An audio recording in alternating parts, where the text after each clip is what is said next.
Hello and welcome to another episode of the Portrait Profit Show. I am so glad that you guys are here with me today. Ah, man, what a great Monday. Beautiful day. We're photographers. You guys are lens legends. Hello, lens legends, and welcome to the Portrait Profit Show, where we expand our knowledge on the business side of photography so that what we're trying to do here is make you confident that you're on the path that leads you to whatever you've defined as success. I'm your host, Jim Landers, your trusted guide on the business side. The Portrait Profit Show is brought to you by Digital Pro Lab and Landers Photography School. For Digital Pro Lab, the folks over at Digital Pro Lab are wonderful. They're fantastic. They are doing everything to make you look like a hero because they love this stuff themselves. Amanda and her team are impressive, and they make us look really good. Go to digitalprolab.com if you're not already working with them. I'll mention them again here in just a little while during today's show. And of course, for Landers Photography School, that's me. The way that I help out the community is, and to make a living, is help out photographers. I help photographers make an incredible income doing what they love to stop the struggle. If you're struggling right now, it's time to reach out to me because I stop that. It ends when you start working with me. Most photographers are struggling. They aren't bringing in enough to cover their costs. They're not bringing in enough to make their dreams happen. Well, it can happen. You just have to reach out to me. And it's real easy. I mean, you got me here on the show right now. Add a comment.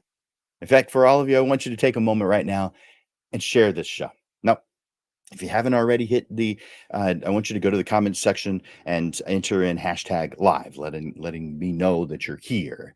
But I want you to take a moment, share this show, let other people know about it. Don't keep this to yourself. When we uplift other photographers, we're uplifting the entire photography community. I encourage you to make comments and ask questions throughout the show. Just go to the comments sections and section and throw share what it is that you know. Like I mentioned a moment ago, I want you to enter hashtag live right now. Let me know you're here. If you're watching the replay, then enter in hashtag replay. I also encourage you to hit that like and love button each time you hear something that you appreciate or resonate with. Today, we're going to be covering a lot of ground because there are a lot of variables that make up the reason why photographers are able to make their businesses work for them. The goal is not to cover every single possible variable, but we're going to be covering 18 steps that I think are pretty darn important to a to make a profitable low volume portrait photography business, which is what I do and what I love. You guys, you have a passion for photography, but do you have a profitable, thriving business? Do you even know what that means? Do you even think it's possible? It is. It is. Yes, in this environment. Yes, in this economy. Yes, with these clients. Yes, in the town or city or area that you live in. Yes, it is. And if you're not, it's because there's something you can do better and you know it. So share the show. Let other people know because when you uplift others, you're uplifting yourself as well. And I'm about to unveil my 18 essential steps. Now, not all of these are going to apply to you. It is made for a low volume portrait photography business. And I know there are people who aren't in that exact category, but the majority of it still applies. Today, you're going to gain tips to boost your profits, steps to take control of your time, and a lot of tools to build the business that you love. You know, Just like, yeah, just like you, I have heard all kinds of tips, advice, criticisms, suggestions, and recommendations on what it takes to be successful. Most of them ultimately have been unhelpful, if not completely wrong. I bet you could say the same thing. I started off loving photography, but if I was honest with myself, I was intimidated by much of the business side. And even though that was true, somehow I also felt like I basically understood the business side. You know what? In hindsight, I was wrong. I didn't know it at the time. I'm not sure if I would have believed it or not. Maybe, I don't know, but certainly didn't do much about it. Not at first. I was wrong, just like many of the photographers out there are. Maybe including yourself. Maybe not. But the bottom line is now I love the business side of photography. It has been, and I assume always will be, my nature to share what I love and appreciate with others. I'm here to share what I have learned in my many years as a professional, and I want you to be successful in your photography business. That is what I am passionate about. These following 18 steps. These are what this one photographer believes are the key ingredients to making a sustainable profit in the portrait photography industry. I could be wrong. I've been wrong before, but I believe that if you follow and tweak the following steps to your preferences, that you are going to be a successful photography business owner. These steps are the framework of your portrait photography business. No doubt the business side is a lot of work. There are so many variables to complete to do in order to make everything work. Let me give you a quick analogy. This lesson today, I said, is the framework. But let's talk about building a home. And this lesson today represents the framework of your house. It's going to be up to you, though, to put up the sheetrock, the paint, and everything else that makes it pretty. Of course, if you want to make it even more complete and easier, I can help with that. All right, let's talk about the 18 essential steps to a profitable low volume portrait photography business. And it starts off with preparation. Let me put that up on the screen real quick. Let's see. Where is it?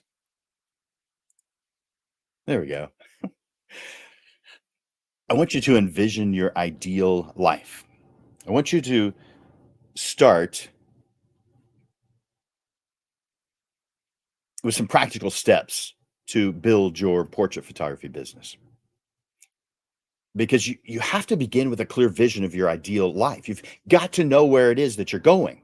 Otherwise, you just wander through a whole bunch of good things. It'd be like going through to a tool store, not knowing what it is that you're trying to build or fix, and just wander the aisles. You know what? Every single tool in the tool store is a good tool. Every road on the road is a good road. I mean, yeah, some of them have potholes, but they're all effectively good roads. Or let's just picture the good ones. You could spend your entire career roaming, wandering, and telling yourself you're doing good things because you are working hard and people around you see you working hard. So they think that's good. Guys, it's not. You could spend your entire career doing good things and still struggle, barely or not even making it work. It's when we define what the end result is supposed to be that we give ourselves the potential to reach success as we've defined it. I want you to imagine what your ideal life looks like when you're living how you're living, how you're spending your days, what achievements you've celebrated. Now, let's reverse engineer that into a tangible plan. Creating a timeline for your ideal life is not just about setting goals, it's about crafting a roadmap that guides your decisions and actions. By the way, would you like some help with that? Because here in luck, next week's show is all about providing the tools and strategies to plot your journey in a physical timeline. I'll put that up on the screen real quick, but I'll bring it up again in a little bit. Called Vision Victory, and it's using the tool of timelining to reach your goals. That's what we'll be talking about next week. Mark your calendar now to ensure you don't miss it. That's Monday, March 4th at noon that we'll be doing that. Let's move into the first step. It's called mastering your time. We're going to embrace the power of solitude. Time management isn't about creating task lists and doing those tasks. It's about priorities. And for the moment, I especially want you to prioritize yourself, not the business, not yet. I want you to begin by prioritizing you. Begin each day with a consistent period of solitude designed to set the tone for your productive day. I want you to dedicate some time each morning to solitude. 30 minutes, an hour, whatever it is, make this time non-negotiable and make it free from distractions like email, news, social media, which can cloud your productive mindset. So you might want to stay away from your phone, but you might want to engage in study. Invest this time for self-improvement. Pick up a book or a resource that challenges you to grow. It could even be a YouTube video. So maybe you've got your cell phone, maybe you're in front of your computer, maybe if you're sure that it won't lead to wandering through miscellaneous videos, okay, then do it. The topics to explore must be in your professional capacity as a photographer and business owner, or in personal roles, such as a parent, a partner, self improvement. The goal is to emerge a little wiser every day. You could use this time to cultivate ideas. It's just going to happen naturally. But you're using this time to nurture your creativity. So I want you to, no matter what it is that you do during this solitude time, I want you to have a notepad or journal handy to jot down any thoughts, dreams, concepts that float to the surface. I mean, they're going to. You've done this before, you know it. This practice not only sharpens your focus, but often leads to innovative products, projects, or maybe even solutions to your pressing concerns right now. Now, when you are done with this moment, this period of solitude,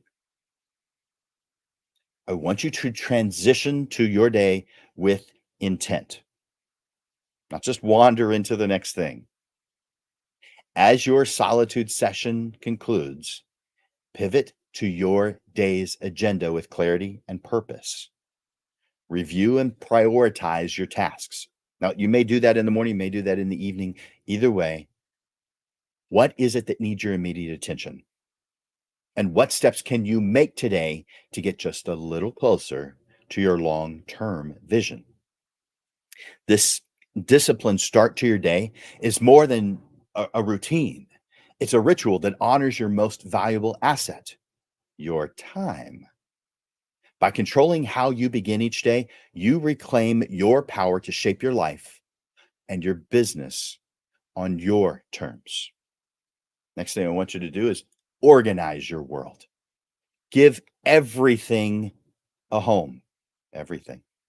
You've heard the old adage, a place for everything and everything in its place. I don't know who said that or would have given credit. If you know, let me know. But this old adage, a place for everything and everything in its place, makes a lot of sense in your goal of reaching your ideal life. The organization of not only your physical space, but also your mental space. That's what's needed in operating efficiently and maintaining your clarity in your vision. So I want you to designate specific spots or zones. Start with something as simple as deciding a spot for your keys. Giving your things a home eliminates the cumulatively significant amount of time and stress that you would otherwise suffer searching for things that you should never spend your time on or weaken you with stress. Apply this principle universally across your personal and professional life. I also want you to digitize your creative process. Now, you do whatever you feels best, if it's physical or if it's digital. I'm going to be talking next week about doing a physical version, but still, using digital tools to store your plans, your thoughts, your ideas. Apps like Microsoft One, Microsoft OneNote, Trello, Notion. There's a bunch of them. They act as a digital home for your creative ideas and your strategic plans, making them accessible and organized at all times. Let me give you a couple of digital ideas to or digital tools to consider. To organize your plans, thoughts, and ideas effectively, I want you to consider one of these digital tools or one that you have already come up with or learned about or use. Each tool offers a unique feature or features to suit different needs. So whether you're brainstorming, planning, or need a structured way to capture your fleeting thoughts. So the first one I mentioned before is Microsoft OneNote, because it's good for flexible visual outlines and notes that integrate seamlessly with other Microsoft products and services. So if you're using other Microsoft products and services, this could be a good tool for you. There's also Trello. It's really popular. It's known for its card-based layout. It's really easy to see. It's really easy to use. Trello allows you to create cards for every idea and organize them into lists, into boards, and to track their progress through different stages. So it's perfect for different workflows and project management. Now, one that I came across that I've not used before is MindMeister, but it sounded interesting to me. So if you prefer a mind mapping to an outline to develop ideas, MindMeister offers intuitive web-based platform with plenty of templates and a built-in icon library. So great for brainstorming sessions and collaborating on ideas in real time. Another one that I haven't used that I found interesting is ClickUp. ClickUp. It's an all-in-one productivity tool that offers product management, collaboration, idea management features. You can manage your work using mind maps, documents, whiteboards. It again makes it easy to turn brainstorming sessions into actionable projects that you can move forward with. Now, one that I have used that I like. There's pros and cons to all of these tools. Is Notion.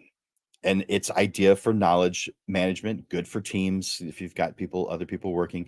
Notion is a versatile tool that allows you to capture and organize information easily.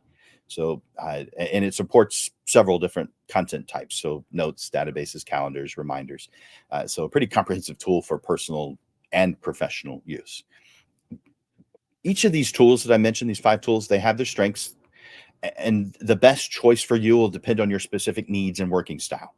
So whether you need one thing or the other, you make the decision on which one is best. And if you need to go over them again, well, this replay will be in the news feed. So just go back afterwards and you can watch it again. I want you to embrace a systematic approach, developing a filing system for both your digital and your physical assets. For your photography business, this could mean categorizing your jobs by event, date, or client name and maintaining a consistent workflow for editing client communications. You don't want things to slip through the cracks. You probably have had that happen before. Does not feel good.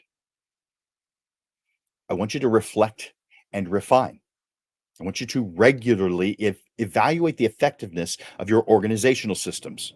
I want you to ensure that they always serve your goals and your evolving needs. By taking control of your surroundings and the minutia of daily life, you free up mental space and mental energy to focus on the big picture of your business and your personal development. How's that sound? By the way, if this stuff's resonating with you, if you can feel this so far, we've only gone through two steps. We've got 15 more to go. 16 more? Yeah, 16 more to go. If this is resonating with you, if you're hearing something that you like, will you let me know? Go over to the comment section. Tell me. Hit that like button, hit that love button. I can see there's a lot of you watching today, and only a handful of you so far have hit that like or love button.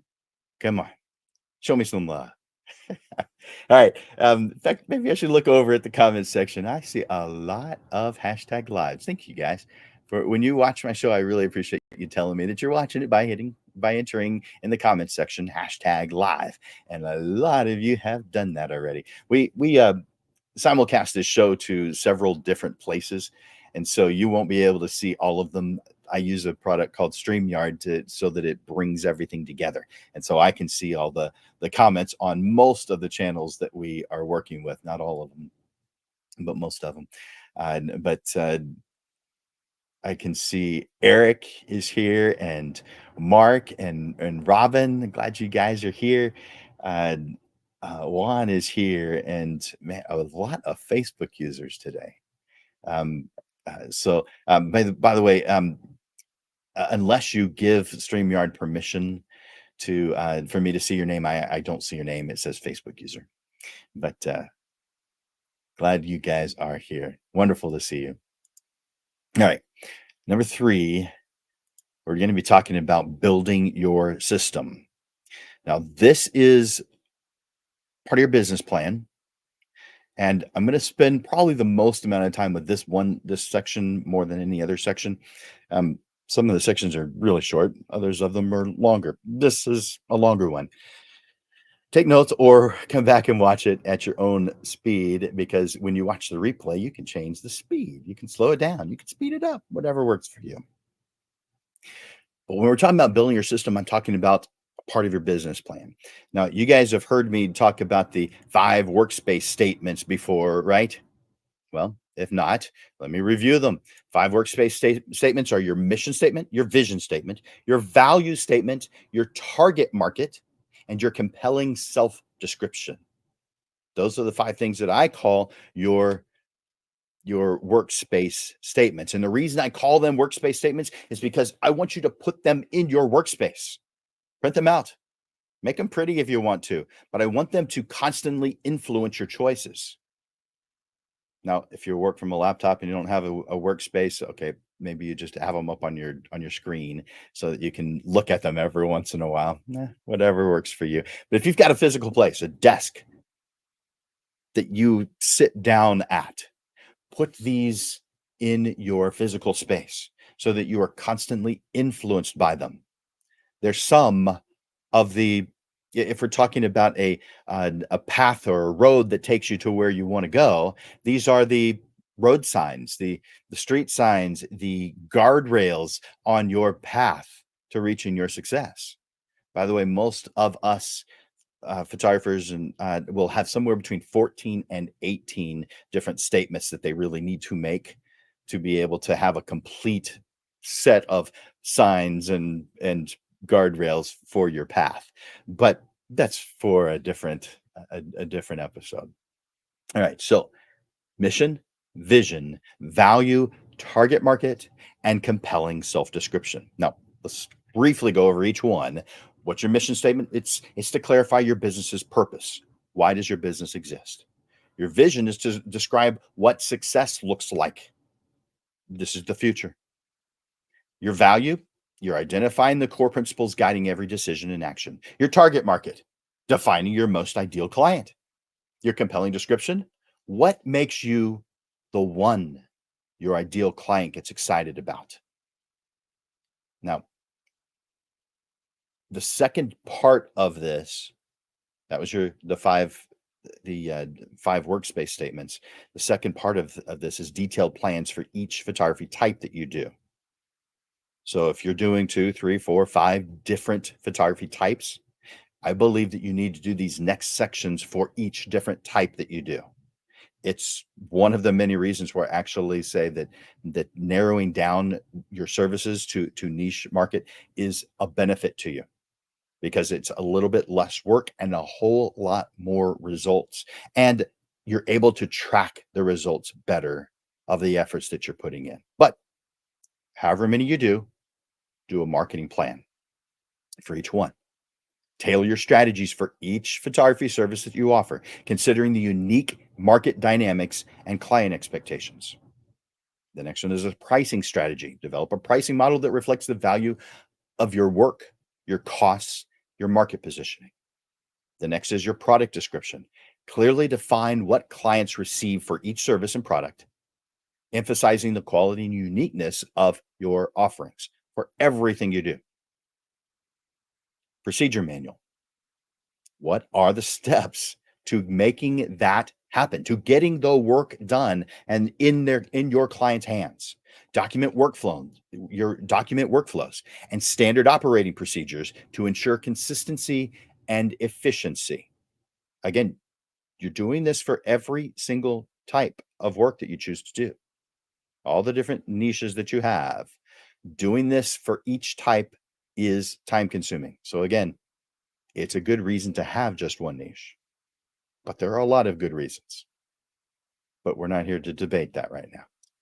The next thing is comprehensive manuals and analysis. I want you to have a policy manual. Outline your policies regarding cancellations. What do you do? Rescheduling. What do you do? Payments, client interactions. Do you have a deposit? Do you allow refunds? What are your rules? This is your game. What are your rules? I also want you to budget. I want you to have a budget and financial projections. These include revenue goals, cost estimates, cash flow projections. If you haven't done this before, this stuff does seem overwhelming, intimidating. I get it. I hear you. It isn't hard. However, if you haven't done it before, it sure feels that way because there is a lot of stuff. There's a lot of variables. Once you start doing it, you realize it's not a big deal, but you might need help with that. And that's one of the reasons I'm here. So I want you to establish timelines for achieving milestones. Timelines. These will also have your marketing campaigns and your business development activities. Timelines. We're going to be talking about that in detail next week. Put it on your calendar. I want you to have a competitor analysis. I want you to conduct research on your competitors' strengths, weaknesses, their strategies, and do a SWOT analysis for yourself and for your top 3 competitors. What is a SWOT analysis? I know not everybody knows, so let me tell you. SWOT, SWOT. It's an acronym for strengths, weaknesses, opportunities, and threats. Strengths, weaknesses, opportunities, and threats. Assess your business's internal strengths and weaknesses along with external opportunities and threats, including those of 3 of your top competitors. I want to offer some operational insights. When it comes to income objectives, I want you to calculate the number of sessions needed to meet your financial goals. Break it down into how many sessions you need to do per year, per month, per week. And if you need help here, I love this subject, so feel free to reach out to me directly and make sure to add not next week, but the week after and the week after that, Monday, March 11th and 18th, because on both of these shows, we'll be talking about pricing. On the 11th, it's a panel, and so you'll hear 3 different people's opinion on why they chose their pricing. On the 18th, it's I'll put it up on the screen, the perfect price list. That's on March 18th. So those are some of the ones that are coming in the future. Schedule management, plan downtime, and vacations to prevent burnout. One of the things that I recommend to my students is to pull out a calendar, whether that's a physical one. The one I'd like the best for this is one of those big ones that shows the entire year. And I want you to put down the dates that you're not going to be working first. When do you want to go on vacation? If that's something you want to do at all, put it on your calendar right now. Next is business rules and ethics. Clear business rules. Those make for smooth operations. Do I need to say that? Yes, because how many people don't have their own business rules and ethics written down? The majority of you. It's going to make your business run smoother for everyone. not just you. Next, cost management. Consider strategies for minimizing expenses and maximizing profit margins. It's just what businesses do. How about debt avoidance? Bootstrapping may be the right option. I want you to do the math though, because sometimes that's not the best option. Do the math and make smart financial decisions to avoid debt. Just make a plan, make it happen. And of course, family considerations. Plan ways to balance business and family life. You have additional considerations when operating a home based business for those of you in that position. Next, personal reflection and motivation. Now, these are still in the business planning, in the business plan. I want you to consider these things. Not all of them are going to wind up there because everyone's different. Personal reflection and motivation, self evaluation. Reflect on your motivations for starting a business. Know your why. Reflect on it. Look at it regularly. I also want you to consider outsourcing. If you haven't already, outsourcing is a viable and most often preferable tool. You may think, well, I can't afford it. Once you do the math, you may realize you can. Seriously. But most photographers have simply not done the math. I've come across photographers who say they have, and then when I ask them a question like this, they're lost. They're convinced that they can't. And I look at their numbers, and sometimes they're right. But you know what? Probably about 80% of the time, they needed to outsource. It was beneficial for them to. They just hadn't done the math yet. They didn't know. All they saw was that's an expense and I don't want any more expenses. Guys, that's not the way to look at this. That's one way of looking at it, but it's not a successful way of looking at it. Once you know your numbers, you can figure this stuff out easily. Easily. So identify the tasks that can be outsourced to free up time for your core business activities. By incorporating these enhancements that I've just shared with you, my goal is to encourage you to adopt a strategic mindset so that you're building a foundation for long-term success. You've heard the cliche, do what you love and you'll never work a day in your life. To some extent, this is true, but it is still work. You must deal with clients, do your marketing, pricing, branding, email, social media, editing, albums, prints, frames, product research, bookkeeping, and continuing education. If you don't like some of those, outsource them. Next, number 4, target your market. Defining and understanding your target market is needed for the success of your portrait photography business. Here's a couple of ways to refine this step with a focus on detail, strategy, and budgeting. Number 1, I want you to detailing your ideal client. Demographics, consider variables such as age, gender, marital status, location, income. And I'm suggesting these. I don't know what's important for you and what you're trying to accomplish. I'm just throwing out some suggestions. So that was demographics. What about psychographics? That's their interests, their hobbies, their values, their behaviors, their lifestyle. What is motivating them to seek photography? How about buying behaviors? This is how they prefer to seek out, in this instance, a photographer. But how do they seek out any type of working engagement? Online searches, social media, personal referrals, needs and preferences. What do they want from you as their photographer? Which brings us to, we need to talk about planning to reach them. You've got to have some visibility so that you can place your services where your ideal clients will find you. Put yourself in their path. How about messaging? You've got to tailor your communication so that you resonate with them. Networking, building relationships with other businesses that serve your target market. Being involved in organizations that your target market is involved in. We also need to talk about the costing of your market approach. What are these things going to cost?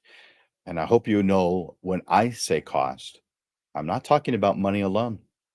I'm talking about time as well. Hopefully you guys think that too. Time investment. Estimate how much time you'll need for your marketing efforts. from social media management to networking events. Time is a valuable resource. You know this. So plan how you'll balance marketing activities with other business operations. Financial budgeting. Do the math on your marketing budget, but consider the cost of advertising. Many recommend that you set aside 7% for your marketing and advertising. This includes everything as far as outreach. So that's website maintenance, professional group fees, and any promotional materials that you may need. And track your marketing efforts. You need to know which channels are most effective for reaching your ideal clients. By taking a detailed strategic approach to identifying and reaching your target market, you'll you'll be better prepared and positioned to attract the clients you value and who value the unique services that you offer. This step not only helps in aligning your marketing efforts more effectively, but also in ensuring your business's growth and sustainability. I guess I could share what Landers Photography's target market is. I specialize in emotional family portraits as home decor. My target market is women aged 25 to 26 who have a high value for photography, who are happy to do business my way, and they have enough discretionary money to afford me.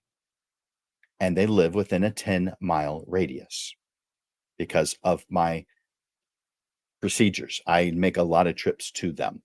So I have to limit the amount of drive time I have. You do business your way and you consider your own variables. Moving to number 5, pricing and merchandising. Pricing. Again, it's what we're going to be talking about in 2 weeks from now, in 2 weeks and 3 weeks from now. We're going to spend quite a bit of time on pricing. Crafting the perfect pricing strategy is more about just setting your rates. It's about valuing your work so you can reach your goals. For a low volume portrait photographer, the amount that other photographers charge is irrelevant. Now, for other types of photography and other businesses, it's absolutely relevant. But for low volume portrait photographers, what other people charge is irrelevant. Get that out of your head. Don't worry about it. Yeah, it's a curiosity. You can look. I'm not telling you not to look. I'm saying that other people's prices have nothing to do with you. Nothing. Zero zip, nothing. Your pricing is about valuing your work so that you can reach your goals, so that you can understand your market and positioning your brand. As you consider your pricing or evaluate your pricing, consider what many photographers do wrong, and that's underpricing. You're starting with prices with the hope of increasing them later. This is a common mistake, one that many photographers, even those who have been doing this for a long time, are suggesting that you do. The math doesn't add up, you guys. Neither does the reaction of your clients. This approach not only undervalues your work, but also makes it challenging to raise your prices without alienating your initial client base. Why do you want to work so hard to build a client base, a database, only to double, triple your prices to make it where it actually makes sense? Nope. Guys, start off with the correct prices. Now, that doesn't mean if you're starting today that you can't give them a discount, so that you can just build your portfolio. I hear you. Do that. That's fine. As long as it's part of a plan, not just wandering down different roads, but actually part of the plan to get to where you want to go.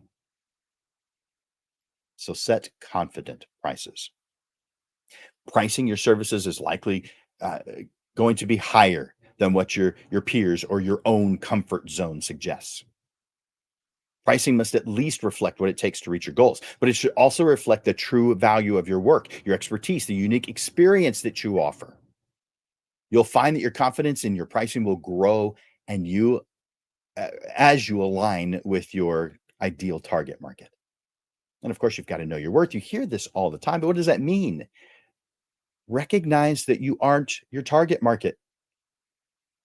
Your perspective on spending, especially as someone skilled in photography, will differ from your clients.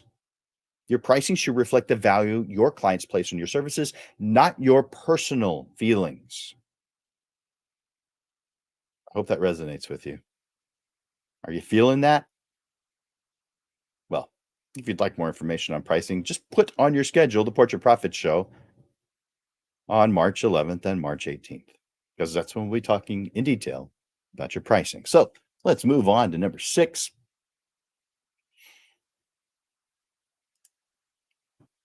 education, self confidence, and people skills. Developing your photography business is as much about honing your passion for photography as it is about building your self confidence and interpersonal skills. Here's some thoughts about enhancing this step with actionable advice. Get a mentor. Find a role model. Look for someone whose career path inspires you and who has experienced what it is that you want to experience. Someone you respect their work ethic, their business acumen, the quality of their work. I also suggest that you join a supportive community. There's a lot of different organizations, professional associations like PPA, Professional Photographers of America. I mean, they provide a lot of different stuff: continuing education, legal advice, business tools that are specifically tailored for photographers. What about local groups? Photo SA, PPSA, Professional Photographers of San Antonio. Great group. Join them if you haven't already. You're going to be built up by these groups. And of course, groups like the San Antonio Photography Facebook group. These different groups, whether they are in person or online forums, offer more personalized support and feedback on your work. And you have greater opportunities for collaboration. Let's talk a moment about education. We need to stay informed about industry trends, techniques, technology, and of course, grow our own knowledge in photography itself. I have come across photographers who don't know their basics. Guys, how would you like it if other professions did that? Wouldn't you expect every profession that you hire to at least have their basics down?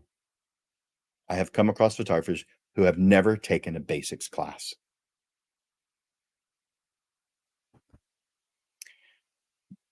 I guess you do you. This knowledge not only improves your services, but also reinforces your confidence and your expertise. So enroll in courses or workshops at places like Landers Photography School so that you deepen your technical knowledge and your business knowledge. I also recommend that you hire a business coach. I mean, professional athletes are fantastic already, yet they have a coach. What makes you think you don't need one? Are you better than them? Are you on a higher level in your profession than them? Hmm. You know what? When you get serious, what happens? You hire a coach. That's just one guy's opinion. We might not share it. Yeah. Understand the value of personality in business.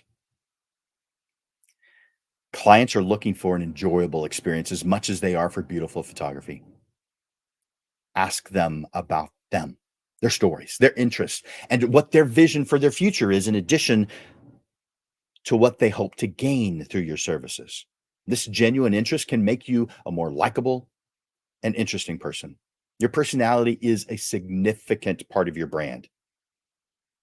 Remember, your journey in photography is not just about capturing moments, but also about creating memorable experiences for your clients and for you. By focusing on education, self confidence, and people skills, you're setting a solid foundation for a successful and fulfilling career in portrait photography. Moving on to number 7, form your policies for quality, for profit, for lifestyle. Make some decisions right now. For one, I want you to create your own business dictionary. What are you going to call everything? Write down all the things you do and give it a definition. For instance, a lot of photographers call their images pictures, photos, preview, proofs. There's a lot of names, and sometimes you call them different things at different points in time.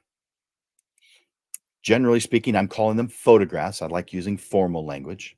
That's just me. I also use images, except when I'm showing my work. Um, I want to differentiate a finished work from a original work that hasn't been artworked yet. And so when I'm showing my work, when I'm doing that the presentation of the original photographs, I'm calling them originals because they've not yet been completed with the fine-tuning steps that I do before printing. Make a list of all the things you do. This is part of your policies, but how do you want to handle everything? In other words, what are the rules of your game? Are you going to give away your original files? Your digital files? If so, are you going to do it every time, or are there specific times or reasons when you do that? For portrait photography, I keep my originals. I never lose control over my originals. My the only thing that goes out is once it work that's already gone through a process, and it's almost always prints. It's not often digital files. And you may think, well, people I've been talking to say they don't want them. There's a reason for that. If you want to sell prints and the people you're working with don't want them, it's either because you haven't done a good enough job on client education, but even if you have, it could be because they're not the right client for you. So therefore, there are some areas to tweak to make you better at this. I guarantee it works if you do those things right. I can help with that.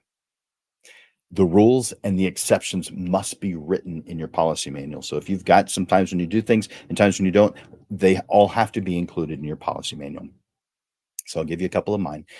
Design consultation for all my clients. Now, if it's a business headshot, I don't necessarily need to have a planning session for that. By the way, I call my planning sessions design consultations, or sometimes I just write DC. I have a prepaid creation fee. I don't do partial payments, what some photographers refer to as a deposit. I don't want to give them multiple times of feeling uncomfortable. Money changing hands is sometimes uncomfortable. Why would I want to increase the number of times of them feeling uncomfortable? I care about them. I don't do deposits. They pay in full upfront. So there's the creation fee that covers my labor. It's just like a mechanic, parts and labor. Why would I give my labor away for free? I have a creation fee. I have value. So nothing's included in the creation fee other than me, someone with value, just like you. Another one of my rules when it comes to things that headshots I don't do this on, but family portraits I do. I project my originals in the location where we've already discussed where the image is going to be printed and displayed. I project. I've got a projector. I project in the spot in the size that it's going to be so that they can get a good visual. Now, there is one time when I will allow a partial payment, and that's with print orders. If they want to do 50% down, that's fine. I'll do that 50% when they pick it up. I'll do that if they ask for it. But for the most part, I want to be paid up front for everything. I just want to reduce that. I want it to be clean and clear. To me, it's so much easier to do it in as few times as possible. So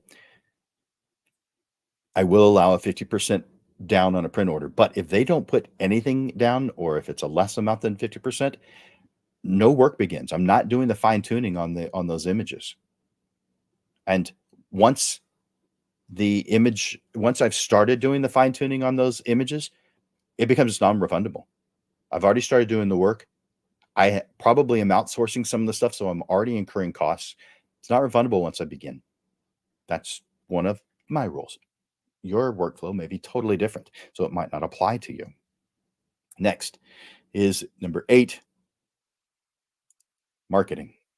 Now, we have in the past spent a lot of time on marketing. We're not going to spend a lot of time on it today, but marketing is a vital component of your portrait photography business. Connecting you directly with your VIPs, your very important patrons, both past, present, and future clients. Here's how to ensure that your marketing resonates with them. Maintain a database. Keep detailed records of all your client interactions. This database is a gold mine for personal marketing efforts.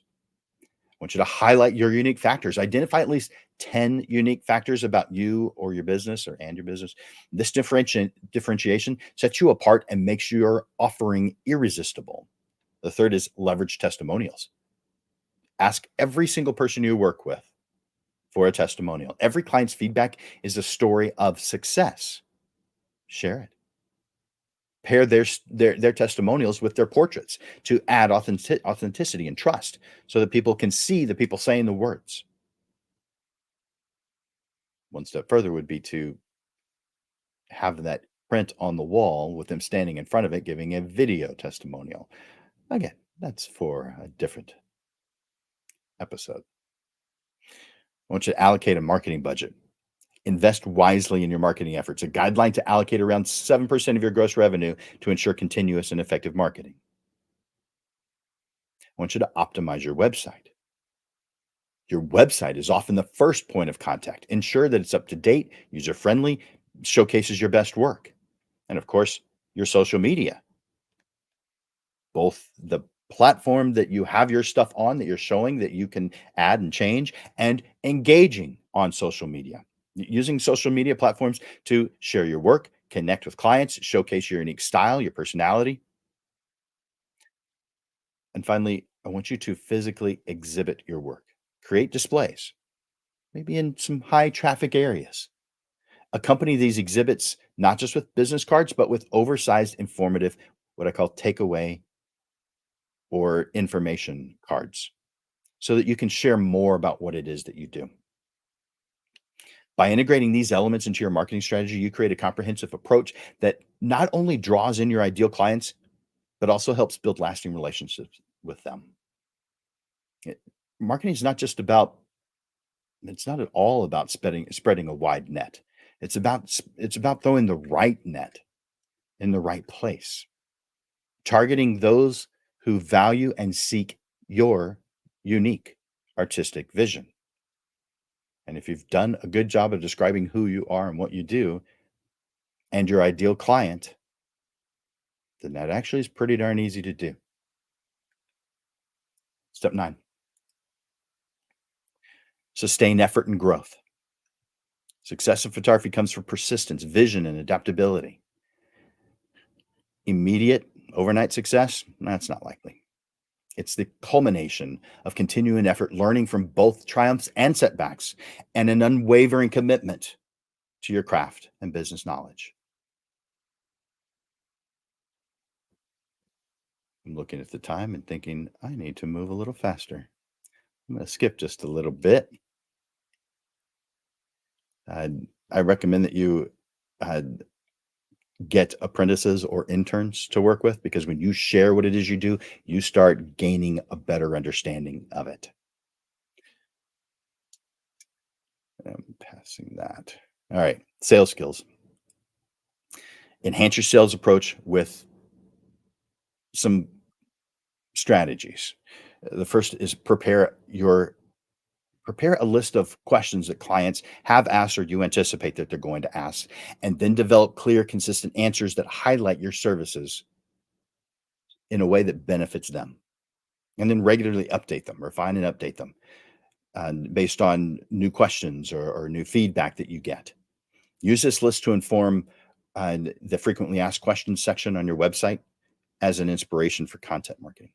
Number 3, practice and feedback. Practice your responses to ensure natural and confident delivery. Seek feedback from clients and peers to refine your answers. Anticipating client questions and preparing thoughtful responses enhances client trust, streamlines your sales process, and increases your confidence. All great things. Number 11. This one is the business and mastering the essentials.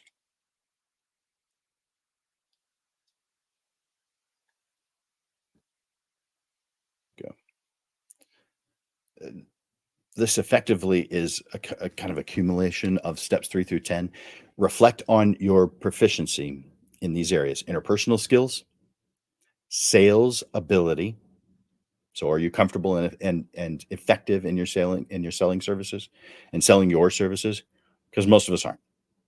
How about financial management? How adept are you at bookkeeping? You might be good at it. You may not want to have anything to do with it and you outsource it. It whatever's right for you. The operational choices, will you handle all the tasks yourself or outsource? Maybe you'll hire employees. Maybe you don't want to. How about artistic identity? Do you have a distinct photographic style? Market perception? How do you want to be perceived by the people you want to work with? Write it down. Consider it. Think about it. Write it down. Your work life balance, working hours, when to start your day, when to end your day, time off. This type of planning is beneficial, essential. It increases your confidence. It causes you to know what's happening next. It aligns with your personal strengths, your lifestyle, and your goals. Number 12 is the planning session. When you speak with your clients about the photography session, it's long before you press the shutter release button. It starts with a well structured planning session. What I call a design consultation or just DC, it's the plan for creating the images that bring out the essence of your client's desires and expectations. But it also helps me to create an image that is specifically made for the end result. The majority of my clients get wall portraits, not all of them, but that's what most of them do. Therefore, I do the design consultation in their home and we look at the place where it's going to be displayed on the wall. Now, sometimes they know it already, sometimes they don't know it already. But we look at that space on the wall, and I can tell what the appropriate size is. I can tell also whether it's going to be a horizontal or a vertical. I mean, it reminds me of the time when there was this wide space above a door, and that's where they wanted, and not a doorway. It was just a doorway, but it was open. The they wanted it in that space. Well, it's going to need to be skinny and long, wide. Huh. What if I hadn't created any that fit that description? Then I wouldn't have been able to sell them a print for the spot that they needed. I wouldn't have known. So I am in their environment. I learn what it is that I learn about them. I learn what motivates them, and I find out where it's going to go. All these things get put together so I create an image that is customized to them. Then I add them to the schedule. Then I collect the session fee. Creation fee is what I call it. The planning session is an opportunity to build a relationship with your client. You're showing a genuine interest in their story. You're clearly communicating your process. You're paving the way for a photography session that is both meaningful and memorable. All right. Step number 13, the photography session. The photography session is the highlight of your service. It's the stereotype. It's the part that they think is everything that you do as a photographer. It's the fun part. The photography session is your moment to truly shine and share your passion for photography. It's an opportunity to demonstrate not just your technical skills, but also your enthusiasm for making beautiful images. So, how do you showcase your passion? You want to let your love for photography shine through. Your enthusiasm is contagious and enhances that experience. You're going to want to stay focused, keep the session flowing smoothly by staying attentive and avoiding distractions. No wandering around the park unless that's what you agreed to ahead of time. No one appreciates wasted time. Dads are really not going to like that. Moms might like it for a little while, and the kids get bored of it pretty quick. But how many of you guys have just wandered and wandered and wandered looking for a spot that looked good with your client?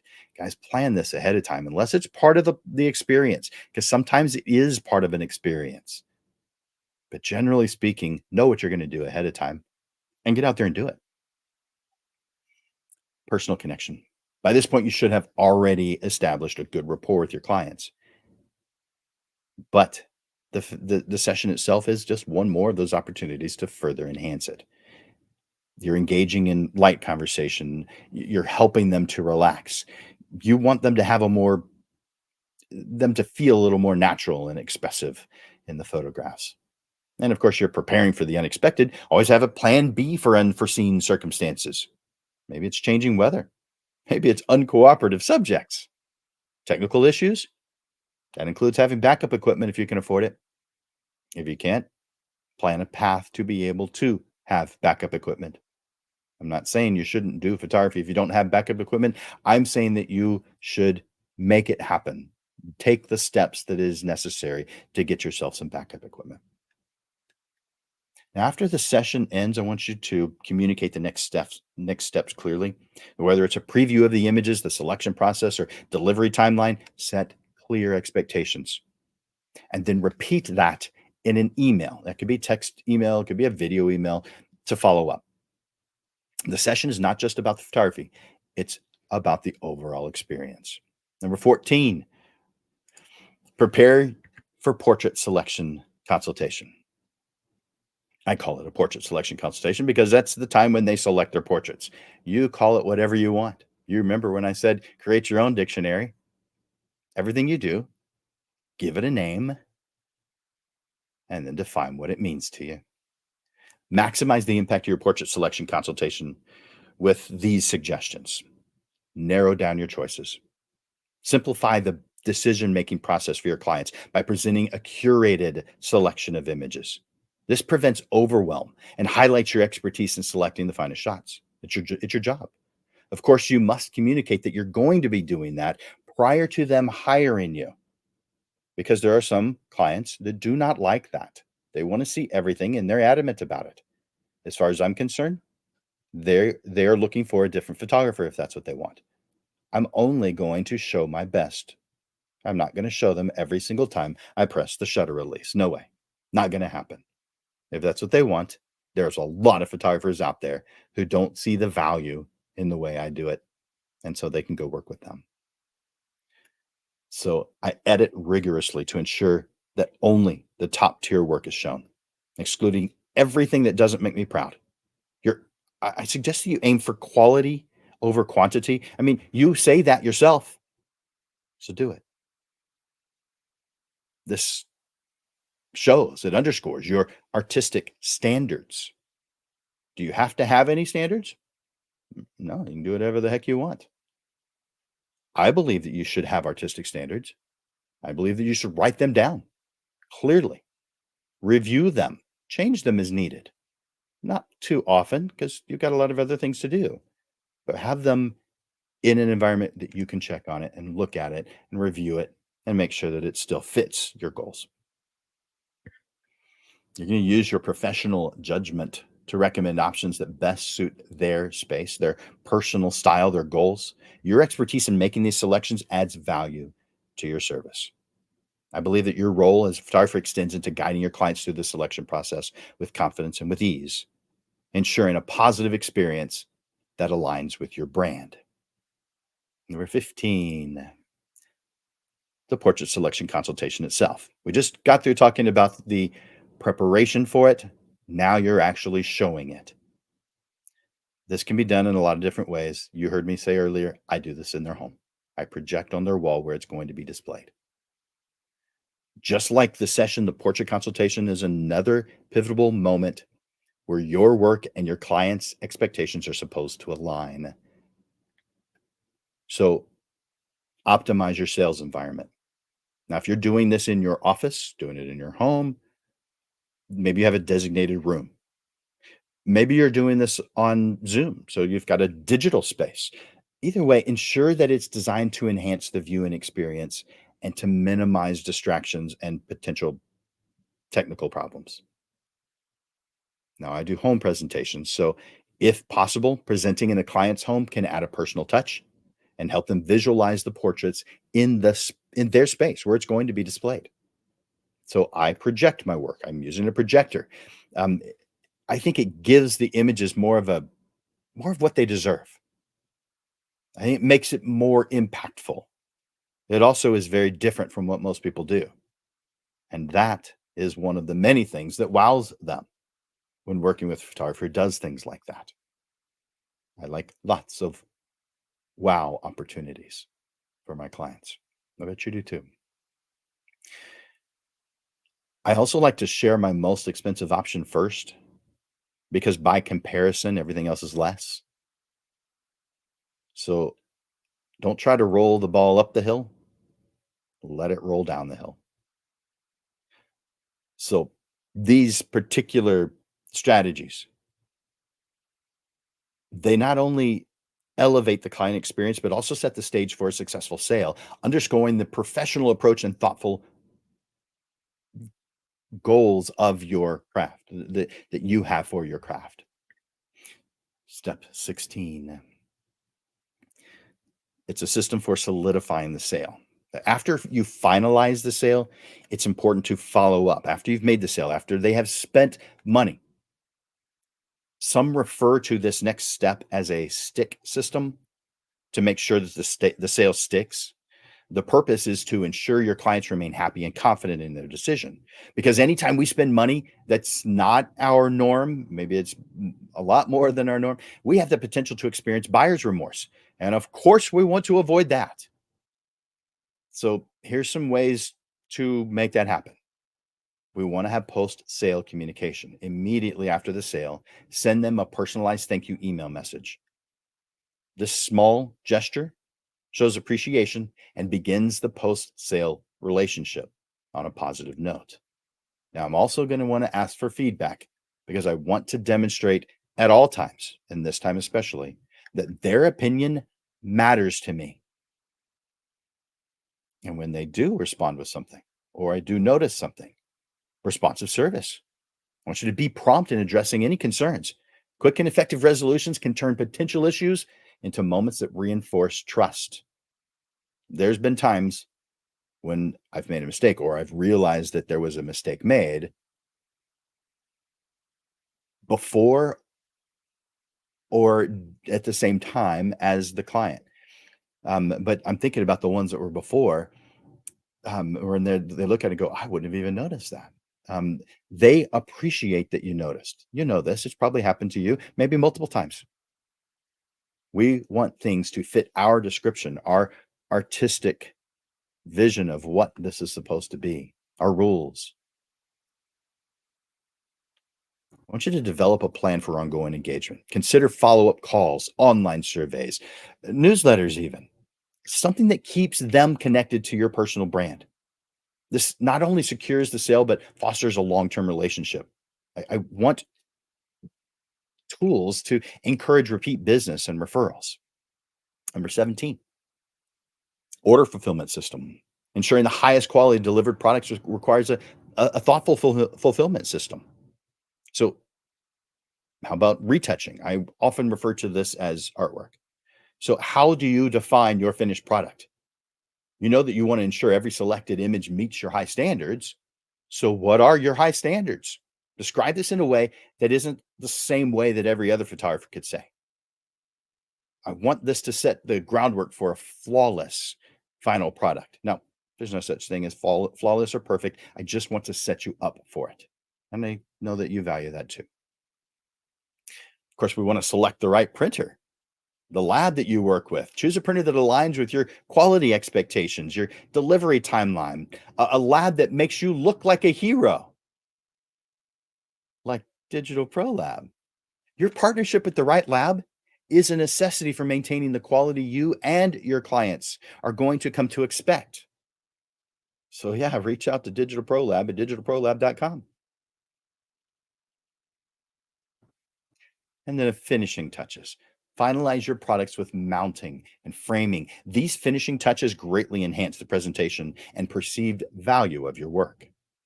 Now, of course, you want to have quality control. So, when you do get the finished products back from the lab, just do your own thorough quality check.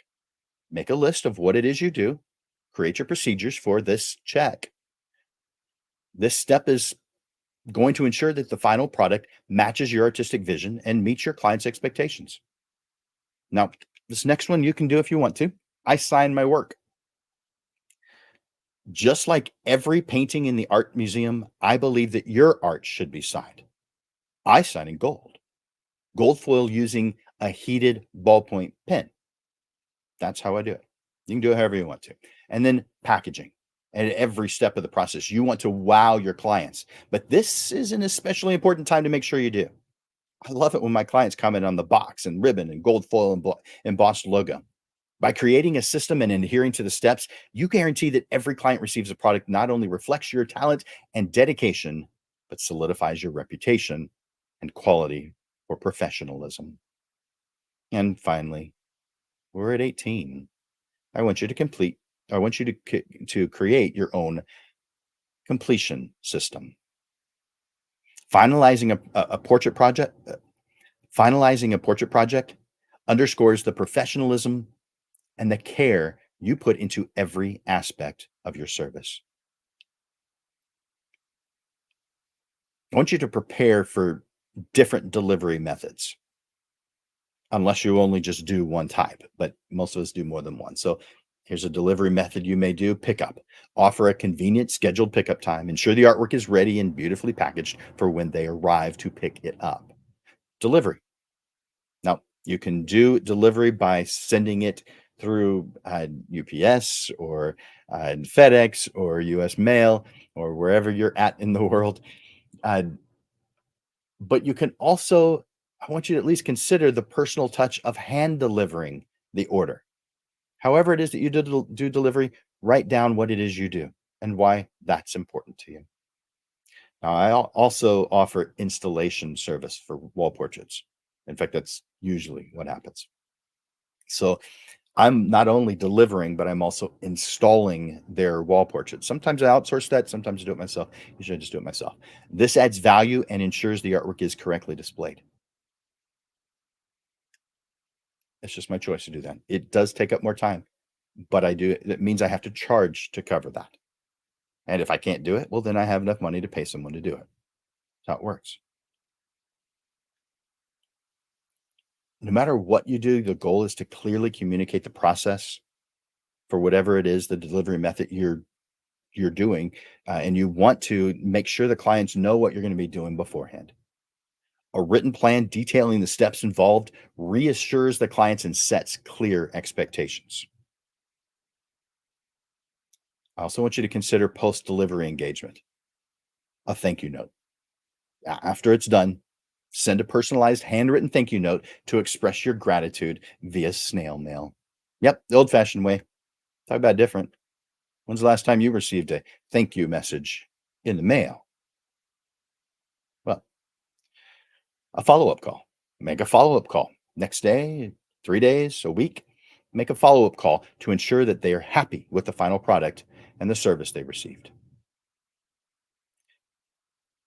And anytime there is an issue, make your response immediate. Take care of it as soon as you can and convey what it is that you're going to do and what you're doing as you're doing it.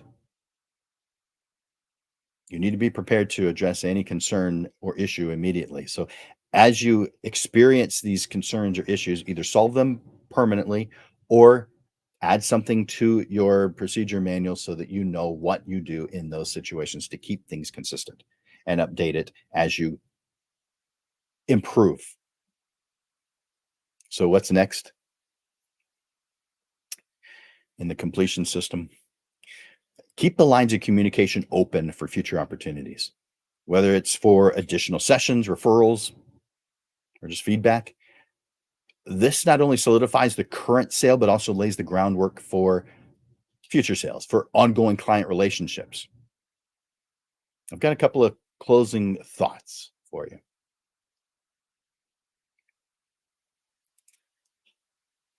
So, Lens Legends, as we conclude our journey through the 18 essential steps for a profitable, low volume portrait photographer, it's important to remember that the path to success is both a marathon and a sprint. Each step, from defining your ideal life to delivering the final product, contributes to the building a business that not only thrives financially but also brings joy and fulfillment to your life and the lives of your clients. The road ahead will present challenges, but because you took the time to create and refine your systems, procedures, policies, you're more prepared than 95% of all the photographers out there. You will stand out. Embrace each challenge with open arms, a willing heart, and a mind ready to learn and adapt. Continue to let your passion for photography drive you. Let your dedication to your clients inspire you, and let the joy of creating fuel you. The steps we just covered are not just tasks to be checked off, but milestones to celebrate, learn from, and build upon. Success can be measured by profits, but even more important is the impact you make on your life, the life of your family, and of course, your clients' lives. Your photography business is a reflection of your unique vision and commitment to excellence. Cherish it, nurture it, and you'll watch it flourish. May your passion for photography illuminate the path to success. May your business thrive in ways that you've imagined. Keep on capturing beauty, creating lasting memories, and building a profitable, fulfilling portrait photography business that causes you to reach your definition of success. If you feel you need help with any of the steps that we discussed today, let me help you. Now, I'm going to give you a free 15-minute consultation. Now, that won't go over everything. Just give me one thing that is really on your mind. And let me see where that, I'll put that on the screen. So down at the bottom of this message that's on the screen right now, you see calendly.com forward slash photo school forward slash 15 minutes or 15 min, M-I-N, short for minutes. If you go to that link, that's my calendar. So you can, and let me,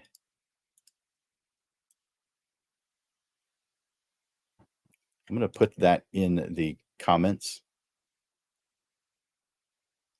so that just in case you'll have it. Now, something that to consider is this doesn't go to every single one of the places we simulcast to. I think it goes to 4 different ones. So hopefully it's showing up in yours. It's showing up on 2 of our YouTube channels and 2 of our Facebook channels. So that's all it's showing up to. It's not showing up to all of them. Well, that happens sometimes. I'll put that up one more time just in case you didn't get it. So that's calendly.com forward slash photo school forward slash 15 MIN. That's where to go if you want just a quick 15-minute consultation on something that we talked about today. My gift to you, in addition to this show. All right.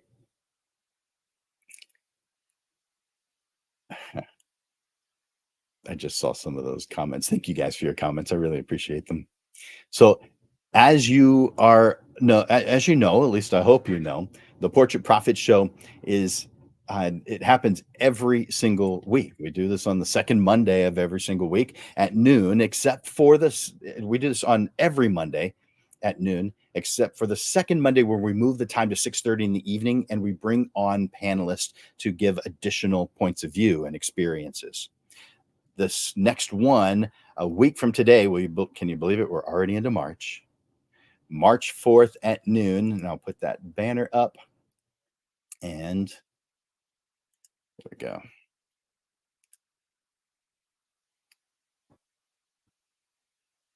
Yeah, there we go. So this one's called Vision Victory, Your Ideal Life with a tool called timelining. This simple but powerful tool of timelining equips you with the clarity and motivation needed to navigate life's challenges and opportunities with confidence, while better avoiding the bumps and walls along the path that slow you down. So join me and start turning your visions into victories. a week from today. And then on March 11th is our panel discussion at 6:30 in the evening. How I decided on my prices. 6:30, March 11th. And then on March 18th, we have perfect price list. So yeah, 2 weeks in a row, we're going to be discussing pricing. Perfect price list. This is what's coming up on March 18th at noon. On March 25th, I'll put that up real quick, is client workflow for the best client experience. And then let's take you all the way out to April 1st. I'll stop there at noon. The entire client sales process. Now, this is my entire sales process. You take from it the parts that you need and you leave the rest there. It's kind of like a toolbox. Do you grab all the tools out of the toolbox when you need something? No, you grab the ones that you need to do the job that you need to do. Yeah, I'm going to share with you my entire client sales process. Yeah, that's what's coming up on April 1st. And no, that's not an April Fool's joke. That's what you're going to get. So until next time, Lens Legends, keep thriving, keep growing, and keep making your mark in the world of portrait photography. I believe in you. I believe in your power to elevate the art of photography, to enrich the lives of your clients, and to contribute to a community that's as dynamic and beautiful as the images you create. I want to thank you all for your time and attention here today. Thank you for sharing the show. Thank you for hitting that like button and that love button. Thank you for making comments. Thank you for entering hashtag live to let me know you're here. Thank you for all of the efforts that you make each day to be such an amazing portrait photographer. I encourage you to like and share the Portrait Profit Show. And of course, tune in to our next live stream a week from today at noon. Together, we help each other achieve our goals and make a difference in the world through our passion for portrait photography. For Landers Photography School and Digital Pro Lab, my name is Jim Landers, and I'm bringing you the weekly Portrait Profit Show. I look forward to watching you grow. Bye for now.